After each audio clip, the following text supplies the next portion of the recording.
Richard, I've made this joke before, but I'm going to make it again. It's a bad day to be a hot dog, eh, buddy? I love that you text me that because they actually have hats down at the dock that say it's a bad day to be a hot dog. I saw it on a t-shirt somewhere, and it's slowly becoming my favorite expression because, oh man, throw a line of hot dogs in front of me and the self-control goes out the window. It These really hats does. sold out. That's how popular it was. They were out of hats. 100%, I couldn't even get one. That's fair. That makes sense. That makes sense. So after you text me, I kind of laughed to myself because I saw like 20 people with these hats on. Right. And there was a Great lot of minds. hot dogs. I think we gave out like hundreds while I was there, and I wasn't even there the whole time. So, and if anyone's wondering what we're talking about the Random Acts of Kindness Day that Rotary in Midland was hosting. So they were giving out free hot dogs and Tim Hortons coffee and Timbits, and yeah, it was a blast. There's a huge lineup.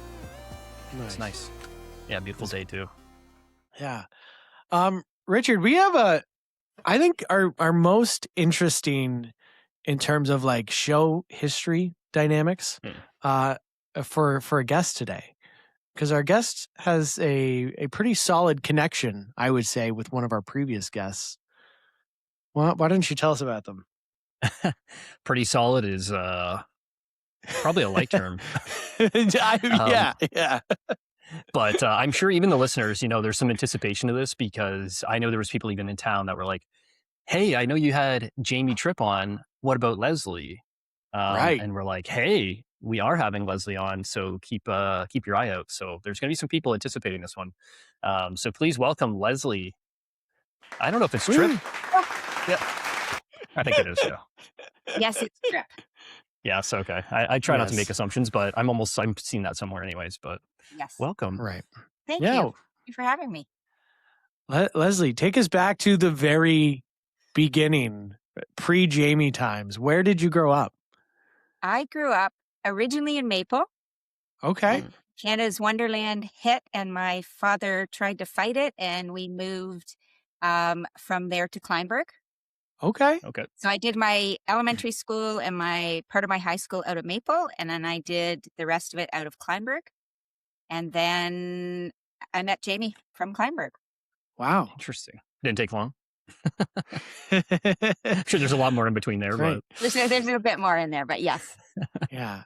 I'm shocked I know where both those places are, because as soon as we get outside of our little bubble here, like the geography tends to fall off. Yeah, that's neat. Okay. So then we meet Jamie. We met Jamie. Yes. We met at work. We met at National Sports Center. Right. I actually started part-time there, and then I went away to Australia for a year because I wasn't quite sure what I wanted to do with my life. I was working as a youth worker with delinquent teenagers in group home Okay. because I had a psychology degree, and it wasn't exactly what I wanted to do. So I wasn't sure what I was going to do. So I was working on my chocolate business. I've been doing that since 1980, and it just to get myself through university. And then I also was working at National Sports Center as a part-time sales advisor to make more money so I could go to Australia. So I did that for about September to December, and I made about $8,000 between my chocolate and my job at the delinquent teenager home and National Sports Center. And then I went away for a year to Australia just because I really didn't know what I wanted to do. I didn't know what I wanted to be when I grew up. And I was looking at different jobs, and I thought, I really don't know what I want to do. So I went to Australia for a year. While I was in Australia, I was hired full-time by National Sports Center. While I was away, we interviewed on the phone. So I came back a little bit early. I came back in October of that year, 1988. I worked as a governess on an Outback property. I found work there. I was going to work at McDonald's. I was going to do anything. I was going to travel, but I connected with a lady at a hostel who said she had a sister who worked in the Outback. Would I like to be a governess? I'm like, sure, why not? Sorry, I have a question. What is a governess? A that governess, was mine too. somebody, very large Outback properties. I lived on a 50,000 cattle acre property. Wow. Their children are schooled at home. It's called School of the Air. They do it over the wire. There's a school, but a lot of these people are too far away from a school to go in all the time. So I lived on the property. I had a little cottage the kids would come to my little cottage and I would teach them. Their work would come to us kind of like here with, I think, homeschooling. There would be packages, so I would lay all that out for them. And at the same time, I was living on this cattle property, which was absolutely amazing. So it was very, yeah. Nice. So I did that, and then I came back in October. I met Jamie in October at a open house with National Sports Center. Literally, probably a week after I got back, he was starting with, or he was working with them in the shoe room, I think it was, and I just came back as their training coordinator. I was hired to come back and present and do their training program, and the rest is history. Right. If you can think back, what's first impressions of Jamie back then? He smoked. Interesting. Okay. So I remember seeing him at this Oakville thing, very charismatic, seemed like a really nice guy. I saw that he smoked. I'm like, oh well, whatever. I also found out I would just turn 25 and he was 21. So at that point I thought, no, we're in completely different places, but really nice guy. So that was the impression. But we connected immediately, actually, when we both were working there. And we actually even talked to the human resources to tell them that we were interested in dating and would there be a problem. They all thought that we would be the perfect match. So there was no problem as long as we kept work to work. And we were both very good workers. We were very good employees with National Sports Center. So yeah, he was pretty charismatic. Nice guy. He was a really nice guy from the time I met him. And to be fair to Jamie, I mean, I think this is maybe back in a time where Tim Hortons still had those like smoking enclosures that were like all glass. So like maybe a little bit more the norm back then. And you know what? He quit within 3 weeks of us meeting. Wow. Okay. He just, he said, you didn't even notice I quit. And I thought, no, I didn't. I just didn't want it around me. So it's like, okay, this is nice. He did. And he would drive from Lindsay to Kleinburg to see me, which was a very long drive. We connected. We had a good connection. Similar people, similar, I don't know, we were both very outgoing enough that, and National Sports Center was the perfect launching pad for both of us because Norman Clements, the owner, if you wanted to do something, he gave you the opportunity to do it. You didn't have to be educated in it. I was not educated in merchandising. I became the merchandising manager. But because I had enough interest and passion and would do the job, it was like, okay, Les, you go do this. I worked at the Stouffville Country Flea Market and helped with marketing and advertising there because they needed somebody there. So that's where they put me. Jamie was very much the same. He worked at the shoe room. He became the IT manager. He became a store. Like it just, and we hope that with our business, we allow that to happen too. You don't have to be so super qualified to get the job, but you have to have what it takes to get the job. And we'll help teach the rest if we can. Norman was a huge mentor for us, and we do a lot of our business stuff, both of us, because we both got so much from that opportunity from him. So yeah. Wow. That's those people that do believe in you and give you that opportunity can change your life, right? Huge. And you know, it's funny. I had a young man knock on my door yesterday about doing some pest control. Very charismatic. Fabulous guy. I stood there and at first I was just going to shut the door. At first I wasn't going to open the door because I'm like, stood there, listened. We chatted. He talked about a young guy. He was so fabulous that I literally came in and thought, okay, I think I need to give this guy a chance. I mean, so then I did a bunch of research at Facebook. I messaged him and I said, I need some reviews. I need to know this. I said, I read this, but I'm seeing some negative reviews. Are you the franchise owner? Are you this? Asked him all these questions and I thought, you know what? Somebody believed in us enough to give us a chance. That's often all you need is somebody to believe in you, to give you a chance. And you know what? If it's terrible, cost me a bit of money this year and it's terrible and I won't do it again kind of thing. But it really tweaked yesterday when he did that. And when you just said that, that's all you need is somebody to believe in you, to give you a chance. Yeah. So she as a young person, like, you know, not everybody believes in you, but like when someone does it, it does feel good. And now as a business owner, you get to do that, right? Like you have the power to give someone else an opportunity, see what they don't see in themselves. And it's special. Well, and I think part of like what I'm taking away from it, and please correct me if I'm wrong, because I often am, is, you know, I think investing in people can sometimes be more important than investing in the resume. Yes. Right? Like skills can be taught, especially if there's a willingness from the people to learn. But what you can't replace is what kind of culture that person brings to whatever environment you're bringing them into. Yeah. So People do Absolutely. make the culture. That's it. Yeah. I'm going to steal that. I hope that's okay. So Lesley, you're in marketing. Like, you're trying to figure out what you want to do. You get into this. You find yourself in marketing in a few different places. Is that something that you sort of discovered that you I were was good very at? much a training coordinator. I did the training program at National Sports Center. I wrote how to fit skates. I wrote those kind of how-to manuals. I became a trained facilitator.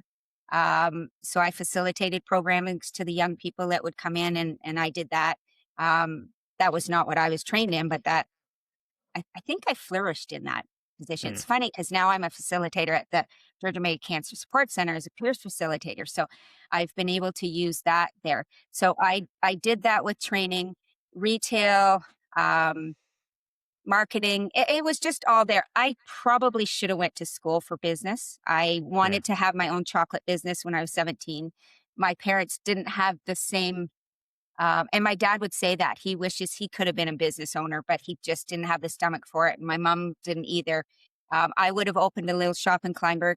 At the side door at the doctor's house is where I would have opened my shop. They bought chocolate from me, but that just that didn't happen. So then I went to university.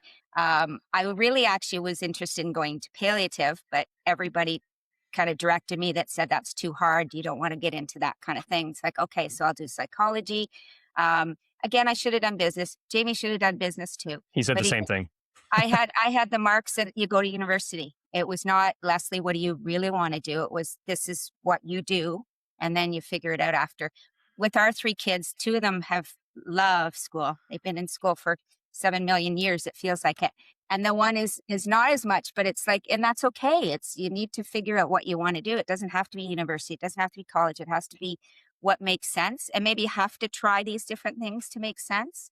But yes, so I did some marketing. I wish I'd done education. And Alex, our youngest that takes care of all our stuff at the brewery, he's the one that's done those courses. And he's the one that's got that education background that we don't have. But so I trained for a while. Then we wanted to have a baby, couldn't get pregnant. So we moved to Newmarket. Jamie started the Stealth Enterprises, his computer business. We left National Sports Center. At the same time, I was approached by a company to become their master facilitator and train other people to be master facilitators. But at the same time, we were on a list for adoption. And literally, I got a job at Ryerson doing a business course in training. Their enrollment dropped a bit, so they contacted me that week. And then we found out we had a baby coming that week. So that was the end of that. And my life being a mom started, and away we went that route instead. So I think all that stuff has helped with our business part of our lives too. I was not as big a part of the paint store. I was in the background with the paint store. I mean, I had lots to say with it and lots to do with it, but I was raising the kids. That was what I wanted to do. We wanted to position ourselves here in a community we could afford to do both of those things. And that's really what I wanted to do. I wanted to be a stay-at-home mom. And when I couldn't get pregnant, that seemed like dream was not going to happen. Right. Very difficult because there's some things in life you can control and there's some things in life you can't control. Yeah. So then it was like, okay, I'll be the best aunt I can be. I'll take everybody else's kids on holidays and stuff. And then we were blessed with adopting Samantha. And then we were blessed with getting pregnant with Tommy. And then we were blessed with getting pregnant with Alex. So then it became part of this community too. Like we were very fortunate. We planted ourselves in this community right at the beginning of all that too. I love you say blessings because that's truly what it is. I feel that a lot. It's you know what, you think it's going to happen to you. You worry that you're going to be the young person that gets pregnant. And then when you can't get pregnant and you look around you and everybody else seems to be getting pregnant and on their timeline. And then we had 3 babies in 1 week in March. And the amount of people that say to me, "Oh, that's not very good planning." There's no planning. There's no planning. There's no planning. There was a business that was bought. There was a house that was sold. There was a house that was bought. There was a baby that was. It is what it is. What it is. And I'm a control person. I need control, and that's probably the hardest part of the brewery for me and the building of it and the lack of control. But I mean, not everything you can control. Right. So when you're staying home mom, you're like in control of like. You know what's going on in your children's when you have lives. little kids, you can control a lot. It's always easier when they're under that age than it is now as late 20s and 30s now. But yes, I'm a Virgo. I can schedule. I can make sure everything happens, kind of thing. I'm that kind of. I have a Virgo mother, so I understand. Kind of yeah. Good mom. Yeah. Lesley, just to circle back really quick on the training days. I spent 5-6 years at Sport Check. And cool.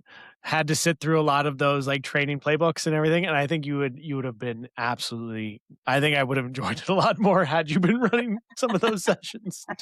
So I'm sad I was at Sport Check and not National Sports, but yeah, I could see that being a really, really good fit. I'm curious, like, what was to go basically from like, you know, the whole adoption journey to having. I'm assuming you had 2 under 2. And a 3 move. under 3 at one point. I had a 3-year-old, a 2-year-old, and a newborn in that week. So yes, completely. Let's do all of it all at once. That's what I'm getting from this. And you don't get to hurts my choose. brain. Sometimes we don't get to choose. Sometimes we do. You know what? I thrived in that. I afterwards I thought I could have been a dead mom. If I didn't have kids, I could have lived in a university town and had a big house and taken care of everybody else's kids and had them at school on time and homework and all that kind of stuff. Right. Because I thrive in that kind of environment. You know what? Was it hard? Absolutely. Was I very thankful that Jamie was up the street at the paint store? Yes, because there were some times when he got a call when Sam was 4 and she'd taken everything out of the drawers of her dresser. And her and I were like, it wasn't happening. And it's like, you need to get home or there's not going to be an older child here. And he would say to the staff, okay, I got to go. And he'd run up the street to our Young Street house. And literally they'd shut the door and come out 10 minutes later and everybody's laughing. It's like, oh, but yeah, it was hard. But at the same time, they're all 3. That's why my email's triplet. I mean, they almost seem like they're triplets. Now, as they got older through their lives, people would say, oh my God, you have triplets. And one was genetically not even related to the other 2 kind of thing. But it's, they were 3 under 3. Wow. So you're going through all the stages at the same time, almost like they would kind of like diapers and all that stuff would be like almost like you're very all there and then all done. Yeah. Right.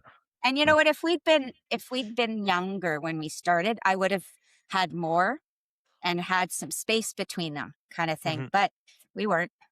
Right. Wasn't a choice. Right. Oh, I love it. Oh my goodness. I like to call raising. I mean, I have one who is 2 years old, and that seems like a lot right now. Yeah. So, you know, I'm imagining 3 under 3, and my brain tends to short circuit a little bit. But I often say it's the hardest thing I've ever loved doing. Is spending time with you know, raising a child. It's like it's exhausting. And there are some days where it's like, no, you wake up, like, you know, you go. But at the end of the day, it is hard. It's hard, and we do hard things, and we have to give ourselves credit for doing hard things. Yes. And it is. And I tell the people I do support at the Cancer Center, this is hard. It's really, really hard. And as much as we say, but other people have it worse than I do, or this is better than it was, or whatever, we still have to be okay to realize it's hard, because it is hard, and you're tired, and they push buttons that you didn't know you had, and you need sleep to be patient, but you can't get sleep, and then your partner is not patient, so it's hard. It's hard. Yeah. It's definitely the hardest thing I've ever done in my life. Like, I'm sure we can all agree with that, but it's just the thing I'm most proud of. Like, if there's anything about myself that I'm going to brag about, it's being a dad. And that's like, if you are going to do hard things, you have to be proud that you're doing it, or else it'll be extremely hard to do, like even harder. Yes. Yes. Agreed. Yeah. How many do you have, Richard? I have 2. I have a 6 and a 3. So not as tight, but close. Yeah, but for sure. Yeah. It's kind The of youngest cool. tries to be like the oldest all the time. So they basically seem like they're the same age. So just one's a bit smaller. Yeah, that's great. I would love to have more. Like, I mean, we've always talked about having 5, like just kind of like you have these plans change. It's never what you think it's going to be. But happy to have what I have for sure. I just hope my kids have kids, because sadly in this day now, there's so many people you talk to that say, I don't know if I want to bring a child into this world and that kind of thing. But you know what? I didn't know if I wanted to bring a child into this world 30 something years ago, because things were tough too. Like things have been tough. I'm sure if you talk to your parents and our parents, like there's depression, there's all kinds of stuff. So I don't believe anybody should have children that don't want to have children. That was a difficult thing when we weren't getting pregnant. It's like, oh, aren't you going to have kids? Yeah, actually we are, if we can. Yeah. And we're trying. And that's a hard thing. That's a learned thing for me, is I don't, like if my kids don't want kids, that's okay. If they do want kids, that's okay. It's my parents never put pressure on us. Fortunately, there were many a phone call with tears saying, we're not pregnant again, kind of thing. And my mom more than once said, you don't have to have kids for us. Like, don't feel any pressure to have grandkids. Like, it's okay. And if people aren't comfortable having kids, but I hope that people that want kids aren't afraid to bring them into this world, because it's difficult right now. Yeah. It feels like the ultimate act of optimism to have a child. Like you're throwing something out there that says like everything's it's going to be okay. Yes. Yeah. Right. Well, me and Ben had this conversation a while back. We did just a brief episode of ourselves, and Ben asked for a hot take, and I was saying more people should have babies. And I was kind of saying, like, you go to funerals and like you know, death is ultimate. Like, it's always going to happen. It's, and so we live with that. But when you have children coming into the world, it's the opposite. It's like life coming. There's like that ultimate optimism that like, this is a future. This person is going to make an impact on the world. And you can't underrate that. That is something nothing else can compare to. Yes. Right? Yes. And it's the eyes of a child. They see the good in the world, and we need to pay attention to that and not kind of squash that and let that happen. Even whether it's even my 30-year-old, not trying to protect you guys from, it gets worse, or, having kids is hard. You know what? There is good. There is really, and we're very blessed at the brewery because we have the older people and we have the younger people, and we have lots of kids, babies coming in and new families and stuff. And it brings us such joy to see them growing. Like, even though we're into 3 years, like there's some that came in as brand new babies and now they're running through the brewery kind of thing. So yes, there's that optimism and that life that's brought into the brewery, which is wonderful. I hope you get to live the grandma stage, Lesley. I know you're maybe dying for it, but I really pray for you for that. Yes. Me too. Well, I mean, Lesley, we're often looking for a sitter. So if ever you need just like a taste, do that for you. You let me know. Yeah. For sure. I could do that. Yeah. It's funny, back, like, to touch on the brewery for a second. Like I did a show with Clant and the brewery show. Right. And I know the brewery's only been around a couple of years, but it was, when we did that show, it was not long after we found out we were pregnant. And I think the baby's been into that brewery at least once a month, if not every other month, for her entire life. So when you say like kids growing up, like, yep, she's one of them, right? Like it's brewery kid. Yep. Yeah. That's good. Yeah. I don't know how that term. In a good way. Yeah, exactly. Get her a t-shirt. Brewery kid. We're like a community center kind of thing. So it's not like a bar kid, it's a brewery kid. Yeah, exactly. It takes a village. It does take a village to raise our kids, and it takes a village to support us. Because there's times where you're going to lose it, but you're going to have friends that understand that. And you're going to have a community and a village that helps you through those times when they're little, when they get bigger, when they get in trouble, all that kind of thing. So it's so funny you say that. I mean, so I've only been in the community for 4.5 years. My wife and I moved here from Hamilton. And in that short span of time, like we got married, we got a dog, we bought a house, we've met some people, and that community has come in handy so often, especially throughout like our kids' life. It's to look back, it's amazing to see what kind of community there is around here and just how positive and impactful they can be on the people around them. So there's really no question there. It was just a statement that says like, this place is wonderful and I love it. Yeah. Even my neighbors, like my neighbor across the street, she's like keeping an eye on my boys because they're wild. And like, I can't see them all the time. They're running around my cars and doing crazy stuff. And she's, hey, I saw your son like coming close to the road and I told him to like go back to the house. And I'm like, thank you, please. Yes. Yeah. So that's awesome. Yeah. Makes it easier on all of us. All right. So going back to the timeline here, Lesley. So we've got the 3 kids. They're under 3. I'm assuming like the chocolate and everything. Because I want to get into the chocolate because I have a very, very I've a soft spot both figuratively and literally for the chocolate. What are we doing anything with that throughout? I did it through university. I was all my spending money for university.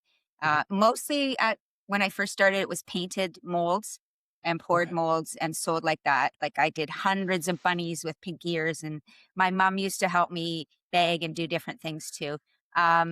When I had the kids, I started to do teacher gifts.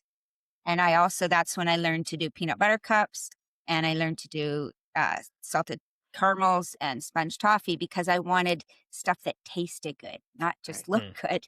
The look good was good for a while, but then it was like, I really enjoy doing it. So it was like, oh, I'm going to try this. So I still did it. But it would be teacher gifts at that time kind of thing, and gifts for the garbage man and gifts and on a slightly smaller scale. And then as I got a little bit older, I was doing it from my home. And I had some larger, I want to say commercial clients. It wasn't commercial clients, people that would buy as gifts, corporate people, that just friends that would contact me. Can you put together baskets? Can you put together this? Can you do this? Yep. So I did that for a number of years. Never wanting retail space, retail space means overhead. It means a whole other level.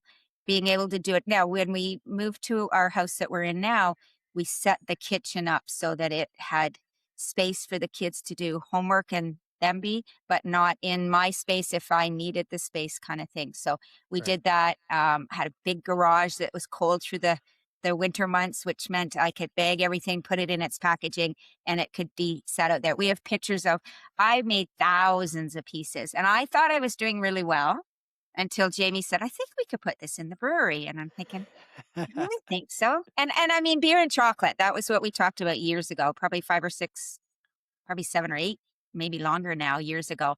And he gave me a number of what we would need to do. And I'm thinking, okay, I think you're pushing it, but sure. I thought it was cool. I thought it was exciting. That would be great.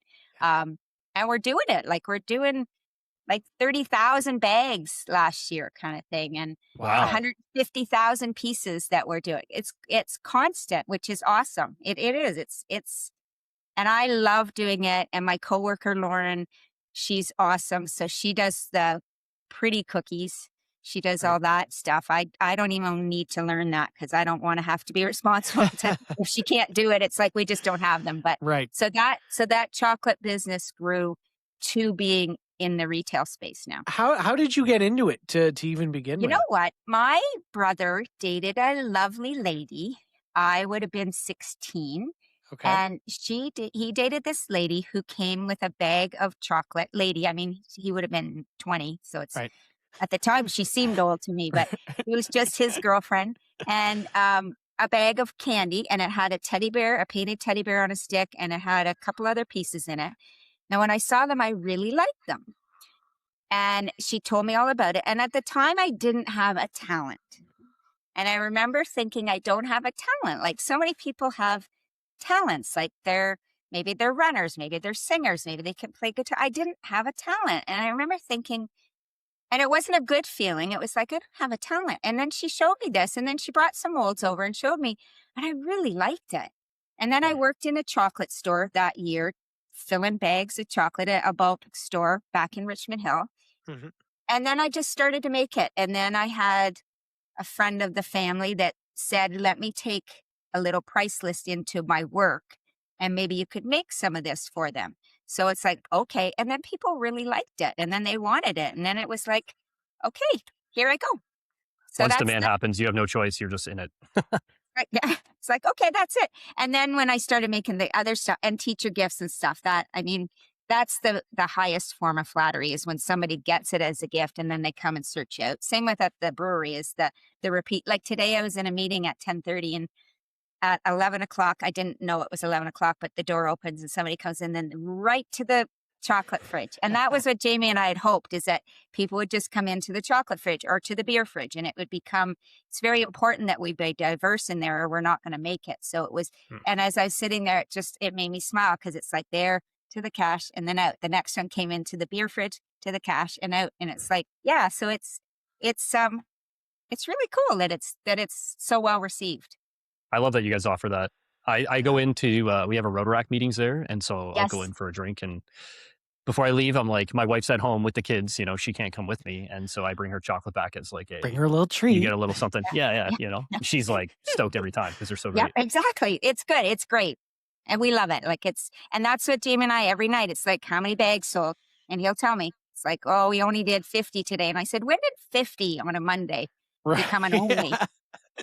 Or I'll say, or last Saturday, we did 247 bags. I'm like, what the heck? It's May. Like, what was going on? He said, I don't know. It's like, it's whatever kind of thing. So it is. Day. It's like, and we also he tries to sell more cans of beer, and I try to sell more bags of chocolate. So it's do you guys compete in that way? Who can sell more? Or? Yeah, we do. I think competing, awesome. But actually, it's almost the exact same. It's bizarre at the end when we do our numbers.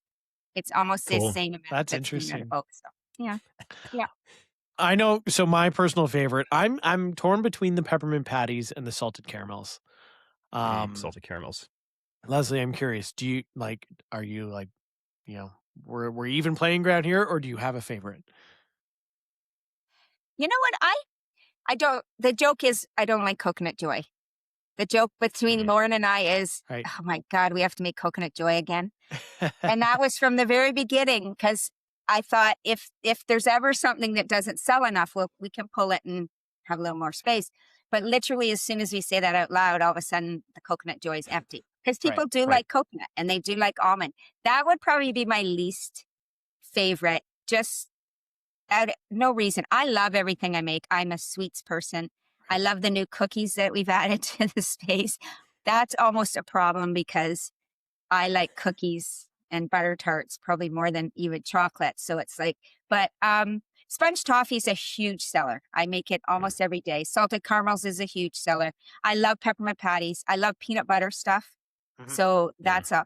The other day I cut a fudge for everybody, and I'm like, oh my God, this is really good. So you know what? It doesn't really matter. Like I love the chocolate jubes. I can't believe I dipped jubes or licorice or gummies or the salty, what's it called? Sour things in chocolate, but people want it. Like I don't make the jubes and I don't make the licorice, but we can't seem to keep that in either, because people really like that kind of candy dipped in chocolate too. Has anyone ever called you Willy Wonka? Oh, I'm sure they have. At some point. I love that movie, by the way. Oh my God. One of the best. Yes. We're talking about, come on, Richard. Of course it's Johnny Depp, right? That's a little creepier, but yes, that's a good one too. No. It's good. How does self-control play into all this chocolate making?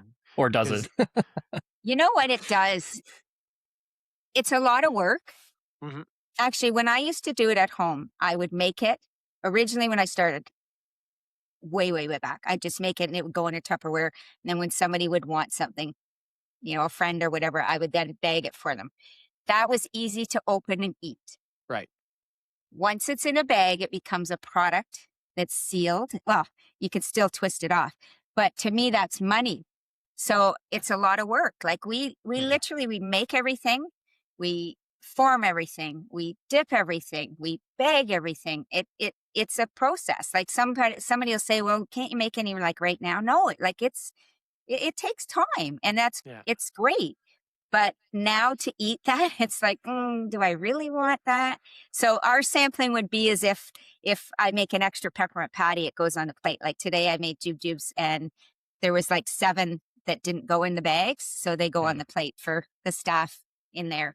Yeah. Right. So I think there is sampling. Don't get me wrong. Every single day. I think I'd be sitting there being like, oh, well, this licorice is a little too short to go into that bag. So we're just going to, and oops. Yeah, I dropped this one on the floor. My bad. But when you talk to anybody that's around something all the time, everybody's almost the same. Like you don't. But the funny thing is, we'll take it somewhere or somebody will buy it and I'll go to an event and it's there because somebody else has bought it. Yeah. And I'll eat it and I'll be like, oh my gosh, this is really good because it's being served. So it's in a different environment. It's like, that's pretty yummy. So I eat it. Jamie's a beer guy. I'm the sweets person. I don't drink beer and he doesn't eat many sweets. So interesting. Yes. Yeah. It's a good match. How do you find, like now that your kids are adults and everything like that, and you guys are like fully engaged in this operation on both sides, like, is it easier working without children at home? Like, do you feel like you can go all in? Like, how does that dynamic? Yes. Like, and when I was home, I was completely here and I had my own schedule. It was I just would schedule everything around being here and stuff. The mom schedule. When we first started the brewery, the September to December, we were there almost 13, 14 hours a day. Like it was like open to close kind of thing as we were getting going. And I remember thinking, I can't do this. Like then we'd grocery on the way home for here and then to try and take care of the house and stuff. It was too much for me. I thought, this is not what I want to do. I can't do that much. Then January came and it got quieter. So it was juggled a little bit differently. Over the last year or so, I figured out what I need to do to give me that balance. Like I take care of the house more, because he's at the brewery more and I love being at the house more. So I will try to, in slower times, maybe end my day at 2 and come home. I play pickleball. So on pickleball days, I maybe play pickleball from 12 to 2 and then I come home. So when it's quieter, I'm not there as much. I'm still probably 30 to 40 hours a week is what I'm doing, but he's more like 70 hours a week. Because the kids aren't here, the house stays clean. There's very little laundry. Right. Like there's Can't all wait those, for that. yeah, like all those tasks that I was here for. If I didn't have the brewery, I wouldn't, like, for me, I wouldn't have enough to do. Now when the kids come home a lot more. Like there's, I think 3 are coming this weekend, one with a friend. Next weekend or with Butter Tart, there's 5 coming. Tommy's bringing a few friends and Sam's bringing a friend that's traveling, and that's happening a lot more, which is lovely. And because I'm at the brewery, it's maybe even better because everybody goes to the brewery to eat and they're all happy to. And I'll be like, there's no food at home. You have to go to the brewery. It's a lot easier because they're older. I mean, a lot of people would say once your kids are 18, they're gone. That's not how I feel. I want them in my life forever. So they're living their lives, but we're here when they're not. It's a lot easier for me to get away from here because there's not as much work to do. It'll get better. There's lots of laundry when they're little, and food and people and time and school stuff and all that kind of stuff. Yeah. Oh yeah. Right. You're telling me, I know. Yeah. I go to cut grass and my kids have shot like 100 Nerf darts all around my backyard and no one cleans them up. So I'm either going to rip up a bunch of Nerf darts or I got to go pick them all up. Pick them all up. Yep. So I'm trying to love it if I can, the best I can. Yes. Good. That's a good answer. Heads up, Yeah. anyone with boys don't get Nerf darts. That's all I'm saying. I never even Actually, thought someone of gave them that. to me. I didn't even buy them. Someone gave them to me. Yep. Anyways, Yep. yeah. Someone that doesn't like you very much. Apparently, yeah. Yeah. This yeah, it's your parents, right? Just here you go. It was someone else with boys, and they obviously wanted to just pass along the joy. Right. Yes. Yeah. And pain. And pain. Lesley, do you feel like there's anything you took from that time you had with your kids growing up, that you were able to maybe translate into the way you and Jamie kind of run things with the brewery? Like, is there any, whether it come to like scheduling or mindset or anything like that has really developed through that time? I think some ways I parent the staff, especially my staff that I work with in the kitchen, because they're younger. So I become the parent. Try not to. I listen and I'm like, oh, I'm not sure I would be doing that. And so I have to be careful there. Right. I'm very organized. I've always been very organized. That helps. I keep Jamie organized. I keep on him. He does a lot, most of the brewery stuff. He does most of the accounting and stuff, but I make sure I all the I's are dotted and the T's are crossed kind of thing. So, with running a house with kids, yeah, it translates almost completely the same with schedules and making sure things are running on time and making sure things are happening. Budgeting, spending as a household income is not a whole lot different than spending as a business income. Really, you still have a certain amount of money, and you need to look for deals. You need to look for this, that, and the other thing, kind of thing. I think finding work-life balance is hard when you have young kids too, because it's all about them. It has to be all about them, and that's Right. okay, because they need us, and as they get into activities, they need you. The brewery, it's work-life balance too, and it's really important to us that it be successful and we be there for our community. And you know what? It's funny because we don't have to make a ton of money. We need to make enough money that we can pay our staff. And if I can pay my staff and they're happy, then it makes me really happy. And if we can work within the community and do the things we do within the community, then that makes me happy. So that fills that bucket, kind of thing. Not having my kids around anymore is hard for me. Right. I'm at that stage of I'm learning they don't really need you as much. And you're no longer the first line of defense, or the first line of what do you think, Mom? Because they're grown up, kind of thing. So I like to be needed. So it's nice to be needed through the brewery. I can't imagine not having something like this to do right now. Right. But at the same time, I question and I say to myself, what the heck? Like, I'm tired. I'm old. It's like, what? Oh my God, kind of thing. But I'm fortunate that I have the choice that we can do this. I always said when Jamie wanted to start this, I need to have time available when the kids start having kids. I don't, and even not kids, if they need us to move them, we're going to move them. If that means we have to close the brewery, then we're closing the brewery. Like, I can't do this next step without thinking about them. And he agreed. He agreed 100%. But yeah, I don't know if that answered your question. Yeah. No, I mean, well, it kind of brings me to like another point that you kind of touched on. And it's something like I'm going to be the first person to admit that like I struggle with, is that like that turning off the everything else that's going on when you're with your kids is like, and as somebody who like between my wife and I, my wife is very much the type A, the scheduler, the everything. And I've learned a lot of those behaviors, don't get me wrong, but you know, sometimes I find it when I'm spending time with the family, it's hard to not think about all those other things that have to get done and actually just be in the moment. Is there anything, do you have any advice? It is hard. It is hard to do that. And I can't say it's wrong to not be torn, because I believe in what I do. I believe in the brewery. I believe in the job. I believe in my kids. I believe in having all of that and doing as much as I can for all of that. I'm the last one to say that you should retire at 50 and do nothing till you die. That's not going to happen. That would not make us happy. That would not make Jamie happy. Our 3 children know this is what they grew up in. Right. I believe we did a really good job of balancing. We made sure we were there for activities. We made sure we were showed up for shows. We made sure that's why we had our own businesses and we had our own schedules, so that like you running out to the dock today, that's fabulous. Maybe if you had a different job, you couldn't do that. The kids need you at 1:00 to listen for 15 minutes of a recital. That was really important to us. That meant Jamie had to leave, kind of thing, if he could. So I'm probably the wrong person to ask that you should shut it down. You were right mom away. first before anything else. Like that's what you were focusing on. And I believe that, but at the same time, I believe in what we do.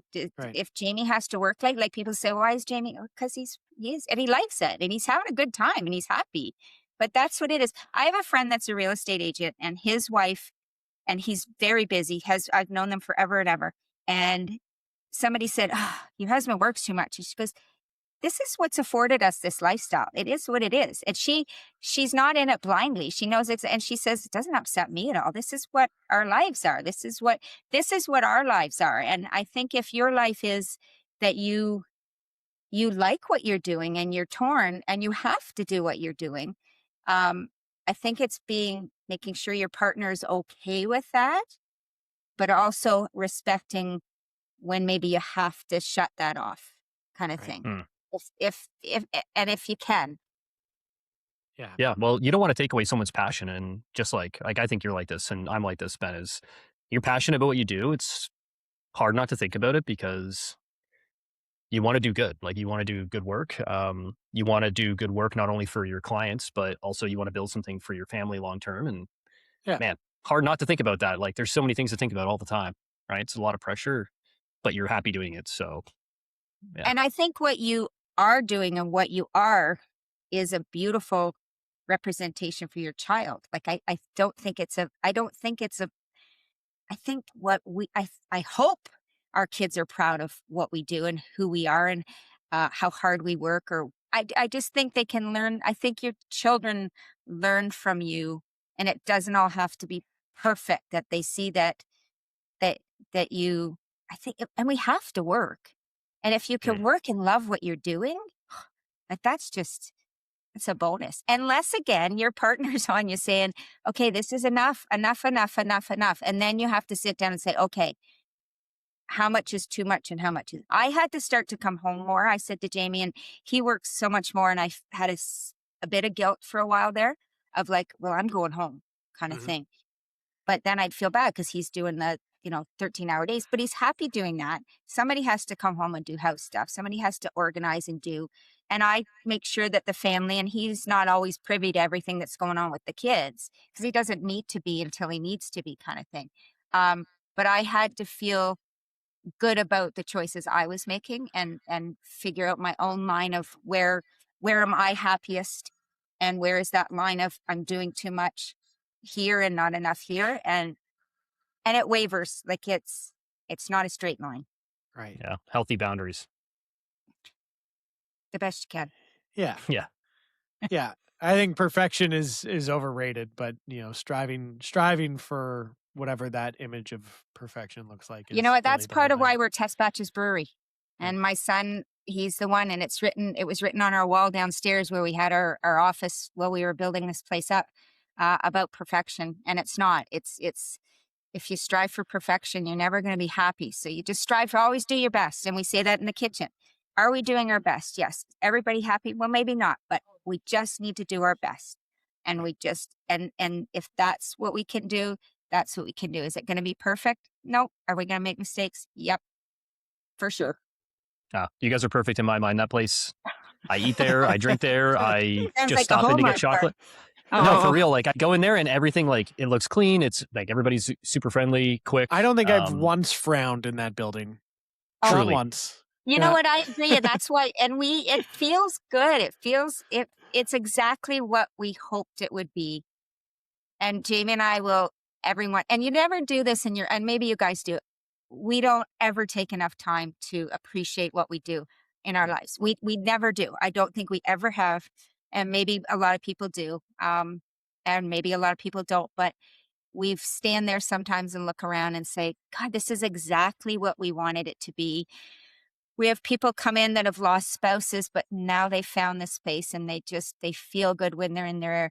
They come and bring their sad news to us. They come and bring their happy news to us. It's this community space that feels like home for us, but it feels like home for other people. And that's what we wanted to do. It's funny you say feels like home, because I made this comment about the furniture being like my grandma's furniture. And even though I sit in a chair and it has a little bit of like a crickety to it, I'm like, this is comfy just because it reminds me of that.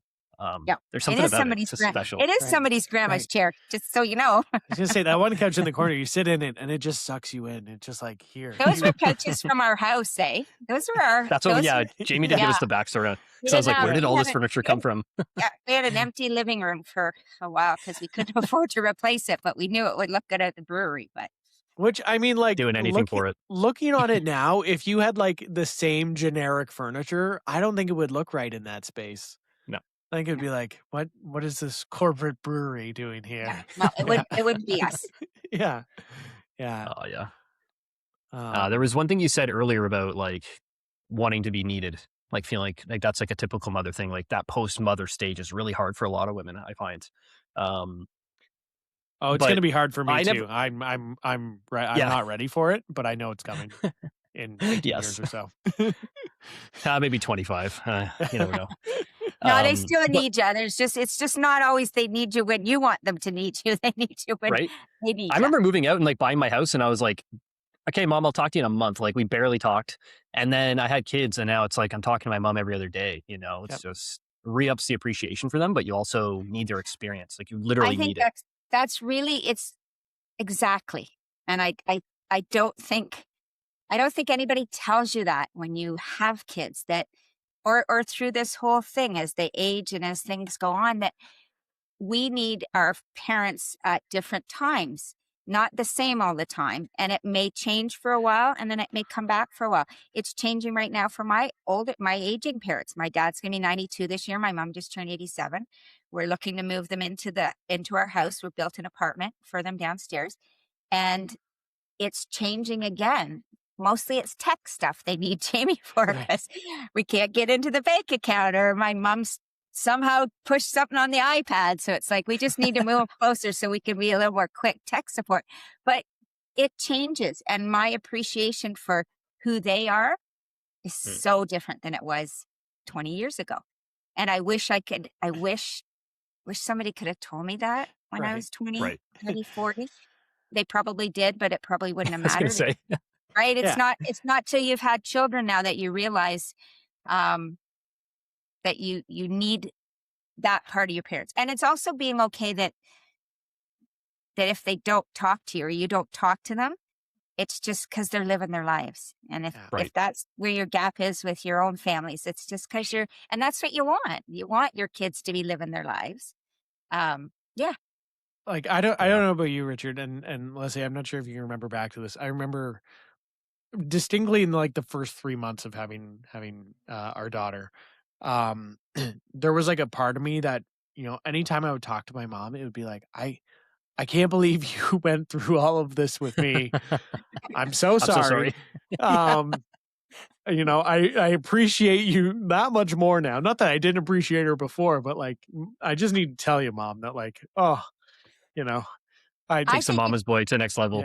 Yeah. I think it's great that you realize that so soon. Like, I don't think I realized that till 20 years later, kind of thing. Like, maybe you were more prepared than we were. Yeah. I don't know. Yeah. I was older probably, but yeah. Right. Yeah. Oh man. I think I was a kid when I was having a kid. I was 25. I feel like I knew what I was doing. And then I realized after having the, holy crap, man, you got to figure some stuff out. Get it together. I don't know if you're ever ready. I don't think That's it. I don't think you're going to learn one way or another, right? Yeah, absolutely. Yeah. I mean, we try to be ready. We try to make sure we're financially ready. We try to make sure we're emotionally ready. We try.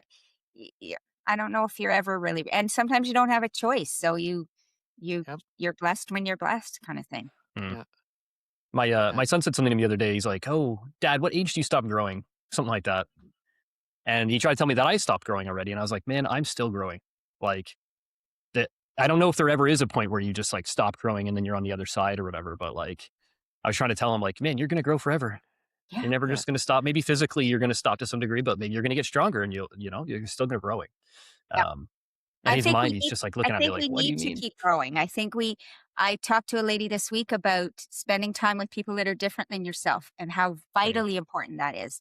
That people that are older, people that are younger, people that believe different. Now, not necessarily that are morally different or, completely against who you are, but just people that are different, different cultures, different, like some that are Raisings. artistic, just everything. And the more you can have that in your life in some capacity, the more you'll grow as a person. And she just looked at me. I'm like, well, it's true. And she said, yeah, it's because you're right. You don't stop. You shouldn't stop growing till you die. Like you really should be. Right. And that's learning. That's changing. Yeah, I agree. I couldn't agree more. Because I feel like the alternative to growing is not so great, right? No, Right. exactly. Yeah. Would it be And shrinking? like, Is that the term? yeah, right. Yeah. Regressing. I don't know. But no, I mean, I think that the more we can remain, I've been watching a lot of Ted Lasso lately, so bear with me, but curious and not judgmental, and Yes. open and understanding to all these different points of view. The more capacity we have for just being like better people and loving Yes. and putting positivity out into the world. And hopefully making communities and the world a better place. Yeah. That's Oh man, ambitious, like but yeah. just through my career, like I wish this for more people, but like the realization of how much value it is just to talk to people, period. Like if you can spend your entire day talking to people, there's going to be so much value, so much experience earned. We don't do it enough. We sit online too much. And that's like this podcast is developed from that same concept. It's like there's so many great people. Literally, you walk out to the street, you walk into a business. There's so many great people you can talk to, but you're not talking to them. You're online listening to someone you'll never meet that has no connection to you, can't relate to you. And so, yeah, this podcast is bringing to light amazing people because there's so many out there. So I love that what you said, Lesley. If We all should- anything, it's an excuse for people to tell us their stories, and I Well, love and that. you guys are asking the questions. Like it's so many times you sit down with somebody and they really don't care what you have to say. They honestly, and it's sad, but and again in the work I do at the cancer center, we talk about this all the time, is that people ask you how you are. They hope you say fine, even though you're not, because they truly don't want to hear really what's going on. Because really what's going on with someone that's diagnosed with cancer is a lot more than you're ever going to hear. But people do want to talk about it, and people do want to talk about, and you guys asking questions, we're talking about things that if I just met you, we wouldn't talk about. It'd be high, like it's surface for about 5 minutes and then you move on. So you're right with these kind of things and these kind of opportunities for people. And we as people need to do that more with people in front of us. And and not just surface stuff, but ask some questions, ask the questions. Because we often don't know anything about any of the people we do stuff with, or very little. We know very little about them. So I love listening. If there was a heart on the board for me, it's listening. And that's just, I'll ask a question and then I'll just sit back and you tell me your whole story. Like I love listening. That's very good. I don't know if this is a generational thing, but like I tried this with some new friends that came over to our house. We had a bit of a barbecue. There was two people I'd never met, and I just started asking them a bunch of questions about themselves. And it got to a point where they're like, I feel like I'm being interviewed. It was you now know everything about me. I was like, but you're new to the community. Like, I just want to get to know you. I'm sorry. I didn't mean to put you on the spot or anything, but, I really hope we, if anyone takes anything away from this episode is when you meet somebody new, let's start asking some real questions and not just be like, this weather's been, crazy lately, hasn't it? Ask with intention, right? Ask with the intention of wanting to actually know, right? Yes. My godmom used to say, it's fine to be interesting, but it's better to be interested. Love that. And that stuck with my mom. My mom used to say that as I grew up. And my dad would say when I'd go to a party as a younger person, did you meet anybody you like better than yourself? And if I didn't, it meant that I didn't have conversations. I didn't get to know anybody. And it's important to be interested in what people's lives are and what they're doing. And I will learn from that, because as I'm saying that out loud, I'm thinking, do you show enough interest? And if I don't, I need to. Wow. And you got that honestly from an older generation, which again, like us as younger people need to talk to the older generation. There's so much to learn. Yeah, but don't think you guys give yourselves enough credit, because I think you guys are doing that. And I look at my kids and I think they do talk more. And maybe it's that in there, that middle part generation in your 30s, I see, and maybe it's because you have had electronics longer and all that. And maybe you've seen, okay, that's great, but I want some of this back, kind of thing. Oh yeah.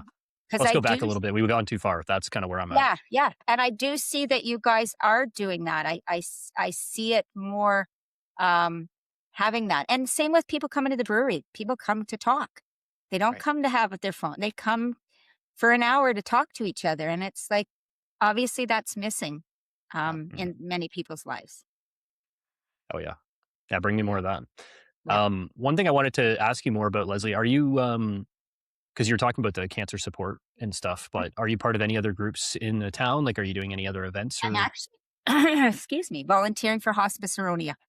I have training tonight again as a volunteer. So I did hospice volunteering years ago when it was based in the out of the old Penitentiary Hospital, and then I got away from it for a bit when we started the brewery. I've been with the Cancer Support Center for a long time, but I really like what they do there, and we've had a lot of connection with people that have lost loved ones and have used Hospice Aronia. And I thought, you know what, it's time for me to step back in and give a little bit more of my time there. So I'm doing that as well. I also play pickleball. Pickleball's not my phone, but pickleball is a big thing these days. Pickleball. It is. It's so much fun too. It is. I've played it once and like it was a hoot. It's yeah, it is a good time. It's good. It's good exercise. It's very social. It's if I went back and did my psychology degree again, I think I would do my thesis on the dynamics of pickleball, because there's some interesting dynamics that go with pickleball that I would do a thesis on it. Right. Interesting. For sure. More to know about that. Yeah, 100%. Lesley, I normally ask this question somewhere near the end here. And I'm almost hesitant to ask because I feel like you've got so much going on already. But what does the next 5 years look like for Lesley in an ideal world? Grandbabies.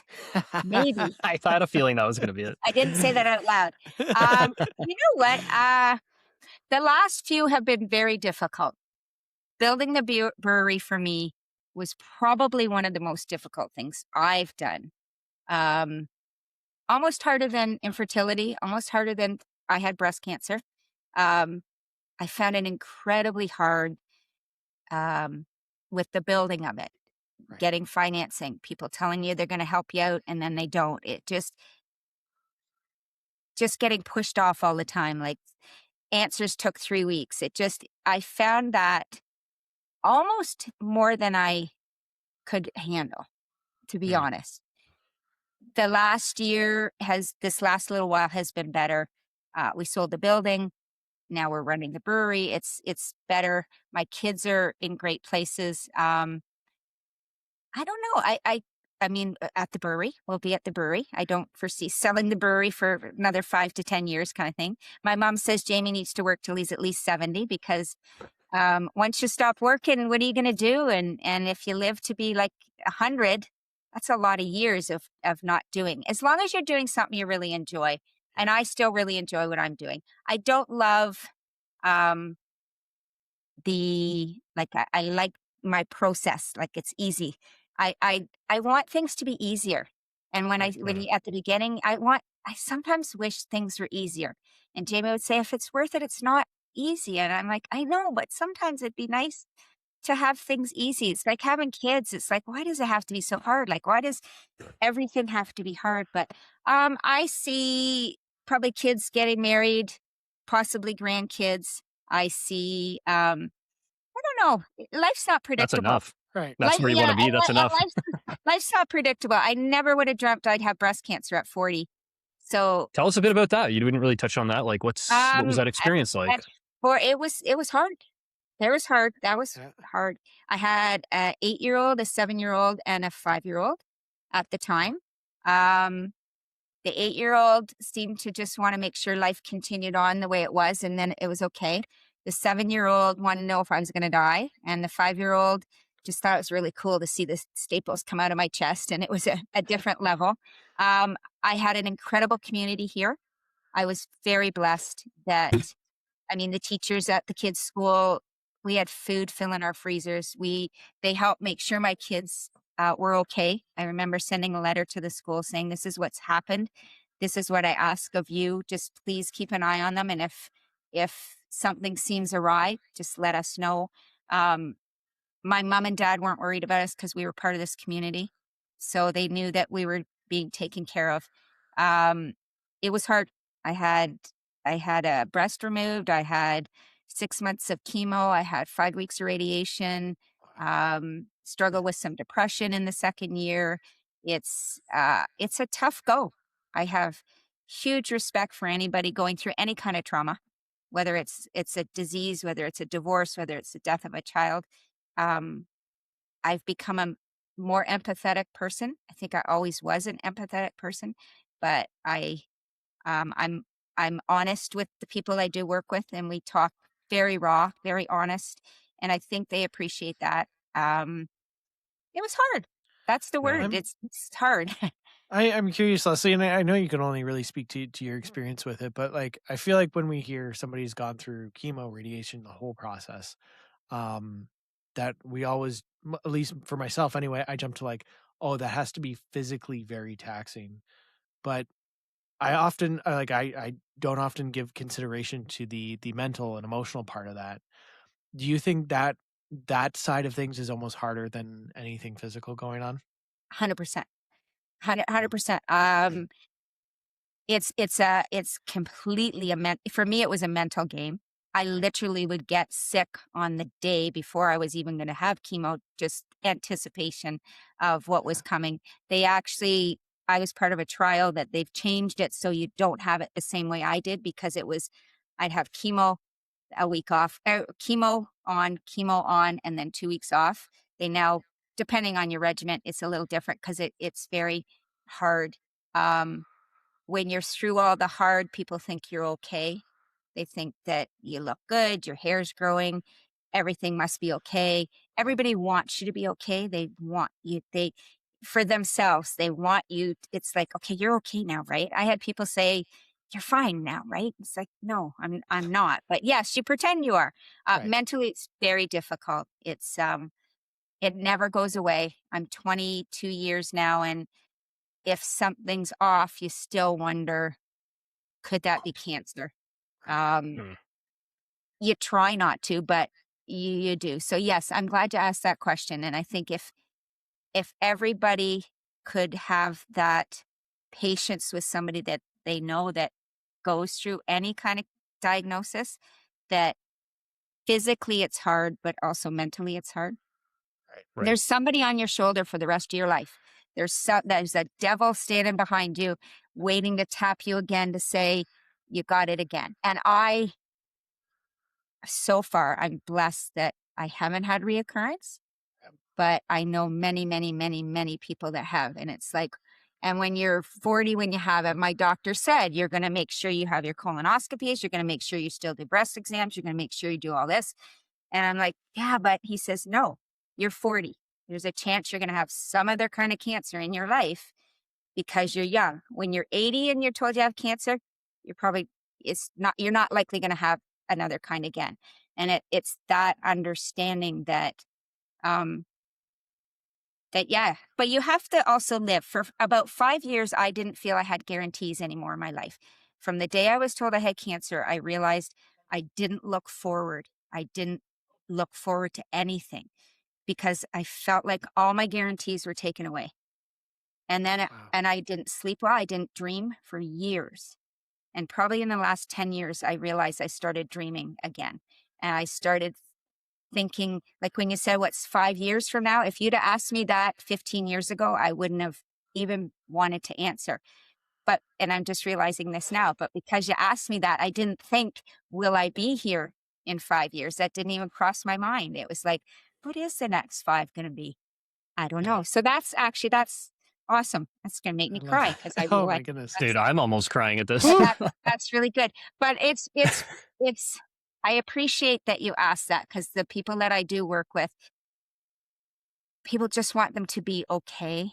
And we don't give them enough benefit that they might physically be doing okay. And it's no longer a death sentence. And that's the beauty of research and everything we've done, is that so many of us are living with cancer or living through our treatment, and it's not the same as it was before, but those people are still dealing with being told they have cancer.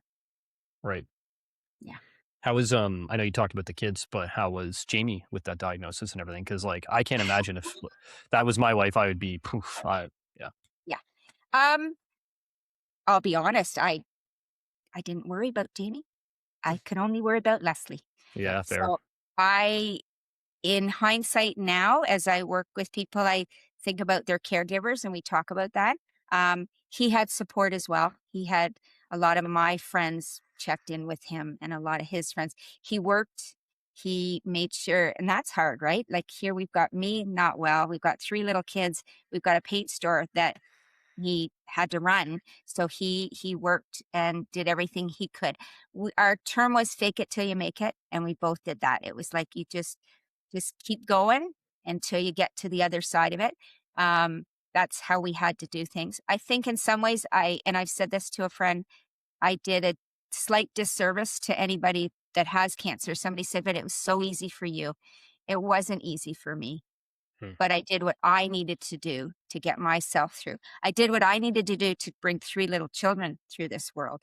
I worried what it would do to them. That was huge on my thing, was how, and I go back to my emails from 22 years ago, and it said, what's this going to do to my children?